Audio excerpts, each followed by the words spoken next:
l'identité devient une forme d'intelligence. Intro. L'illusion du miroir social. Il y a des matins où tout le monde s'habille, mais peu de gens se construisent. Dans la rue, dans les bureaux, dans les cafés, les silhouettes passent. Certaines attirent le regard sans effort, d'autres suivent une logique invisible, celle de la tendance du moment, celle du groupe, celle de l'air du temps. Et pourtant, à première vue, tout semble se ressembler. Mais si on regarde mieux, on comprend quelque chose de simple et dérangeant. Tout le monde s'habille, mais tout le monde ne se définit pas de la même manière. Il existe 3 niveaux de lecture du visible, la mode, le style et l'élégance. Et entre les 3, il y a un fossé invisible. Partie 1. La mode, le langage des masses. La mode n'est pas personnelle, elle est collective, mouvante, presque instable. Elle naît dans des studios, des podiums, des réseaux, des vitrines. Puis elle descend dans la rue comme une onde. La mode dit, voilà ce qui est acceptable maintenant. Mais ce qu'elle ne dit pas, c'est, et demain, tu devras changer.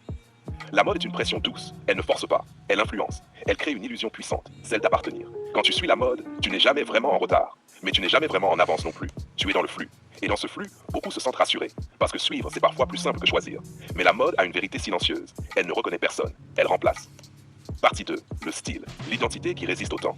Le style commence là où la peur de déplaire s'arrête. C'est plus une question de tendance, mais de cohérence. Le style, c'est une mémoire visuelle de soi-même. C'est la répétition de certains choix. Une coupe, une attitude, une silhouette, une énergie. Quelqu'un peut être hors mode, mais parfaitement stylé. Parce que le style ne cherche pas à impressionner tout le monde. Il cherche à rester fidèle à quelque chose. Et ce quelque chose est invisible. Une personnalité, une histoire, une vision. Le style ne change pas à chaque saison. Il évolue, mais il ne se trahit pas. C'est pour ça qu'on reconnaît certaines personnes avant même de les entendre parler. Le style, c'est une signature silencieuse. Partie 3. L'élégance. La maîtrise invisible. L'élégance ne crie jamais. Elle n'a pas besoin de volume. Elle a besoin de justesse. On peut être stylé sans être élégant. Mais on ne peut pas être élégant sans une forme de contrôle intérieur. L'élégance, c'est l'art de ne pas surcharger. C'est savoir quand s'arrêter. C'est comprendre que la présence est plus forte que l'accumulation. Une personne élégante ne cherche pas à dominer l'espace. Elle le structure. Elle n'impose pas. Elle équilibre. Et souvent, l'élégance n'est pas seulement dans les vêtements. Elle est dans le regard, dans le silence, dans la façon de marcher dans une pièce sans la perturber. L'élégance est une forme de maturité esthétique. Partie 4. La créativité. L'intelligence qui dépasse les codes. La créativité est souvent mal comprise. On pense que c'est inventer quelque chose de nouveau. Mais en réalité, la créativité, c'est autre chose. C'est voir autrement ce que tout le monde voit déjà. Dans la mode, elle devient innovation. Dans le style, elle devient identité. Dans l'élégance, elle devient précision. La créativité intelligente ne rejette pas les codes. Elle les lit. Puis elle décide quoi garder, quoi transformer, quoi casser.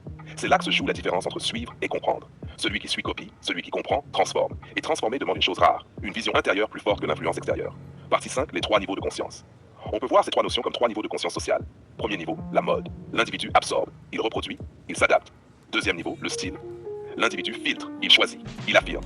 Troisième niveau, l'élégance. L'individu maîtrise, il simplifie, il contrôle. Et au-dessus de tout ça, il y a la créativité. La créativité n'est pas un niveau supplémentaire, c'est une force transversale. Elle peut exister dans la mode, dans le style ou dans l'élégance. Mais elle change tout ce qu'elle touche. Partie 6, l'erreur moderne, confondre visibilité et valeur. Aujourd'hui, beaucoup confondent impact et agitation. On pense qu'être vu signifie être compris, qu'être remarqué signifie être reconnu. Mais la mode rend visible tout le monde. Le style rend identifiable certains.